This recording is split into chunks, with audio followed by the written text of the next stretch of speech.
Alright, balik lagi di Not Your Fish Tank. Kali ini gue bakal ngebahas salah satu hal yang mungkin agak kontroversial di akuarium air laut, terutama di para hobi-hobi yang mungkin memang menyarankan untuk pakai peralatan lengkap. Cuman emang itu salah satu saran terbaik dan paling recommended. Tapi ini juga bisa jadi alternatif untuk kalian yang mungkin low budget atau mungkin kayak pengen coba-coba juga. Untuk eksperimen juga nggak masalah, cuman emang butuh waktu lebih lama untuk bisa memaksimalkan sistem tersebut berjalan dengan sempurna.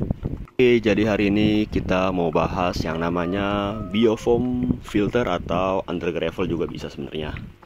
Sebenarnya tuh hobi akuarium air laut itu simple banget guys, nggak usah diambil pusing, nggak usah diambil repot-repot banget.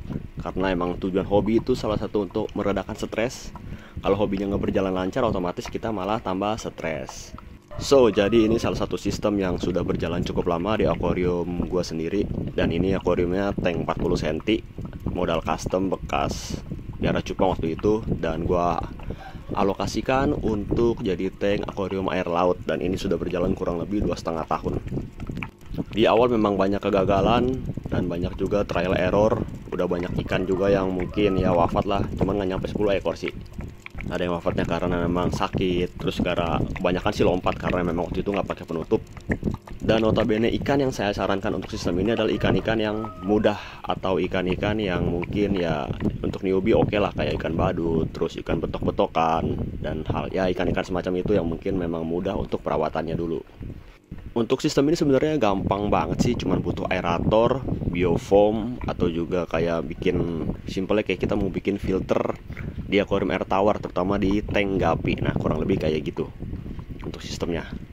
Dan kalau ada yang nanya untuk cyclingnya berapa lama, kita aku atau gue nggak bisa menentukan secara detail atau secara teoritis. Ini harus by our experience, harus dilihat sendiri trial errornya, karena emang cycling itu adalah suatu sistem yang berjalan hampir selamanya. Mungkin selama akuarium itu masih ada, cycling itu akan terus berjalan. Nah, kalau ada nanya lagi hari keberapa boleh masukin ikan, nah kalau itu terserah. Kalau gue pribadi waktu itu sempet coba di 2 minggu pertama, ketika airnya sudah mulai bening atau mulai sistemnya sudah mulai terlihat, terutama sudah ada kopepot. Makanya saya sarankan untuk media filternya itu paling baik menggunakan live rock juga.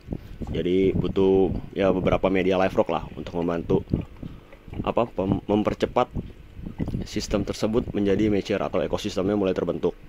Di samping itu, sistem ini tuh memang ada beberapa sisi positif dan negatif. Untuk positifnya mungkin ya karena ini sistemnya simple, nggak perlu alat terlalu banyak, jadi lebih murah untuk gayanya dan lain-lain. Untuk modal awalnya lebih murah lah karena kita nggak perlu skimmer, kita nggak perlu power head, dan biaya operasional untuk listriknya pun juga lebih murah. Tapi untuk negatifnya ini juga lumayan cukup banyak. Selain keterbatasan biota yang bisa kita pelihara, juga ada keterbatasan dalam pengolahan limbah yang terjadi di sistem tersebut. Jadi harus lebih sering untuk water change, kurang lebih seminggu sekali, atau paling males ya 2 minggu sekali lah, dengan kapasitas mungkin bisa lebih dari 10-20%. Untuk dosing bakteri starter sangat amat dibutuhkan untuk awal-awal. Setelah itu mungkin ya bisa sebulan sekali, atau pas water change saya ditambahin juga nggak masalah. Dan yang pasti kalian nggak boleh greedy atau serakah dalam masukin jumlah ikan, apalagi di tank kecil kayak gini. Dan ini hanya direkomendasikan mungkin untuk ya kayak tank kecil, atau kayak ya mungkin kayak nano tank, atau mungkin juga kayak bowl yang akuarium bulat itu mungkin masih bisa dengan sistem seperti ini. Cuman kalau untuk di akuarium besar dengan kapasitas lebih dari 100 liter, aku nggak merekomendasikan hal tersebut. Oke, dan sekarang gue lagi coba masukin ikan kepe nih, 2, ada auriga sama kepe nanas. Dan ini salah satu kepe yang mungkin rekomendasi untuk pemula juga, tapi kalau untuk yang baru mulai nggak disaranin.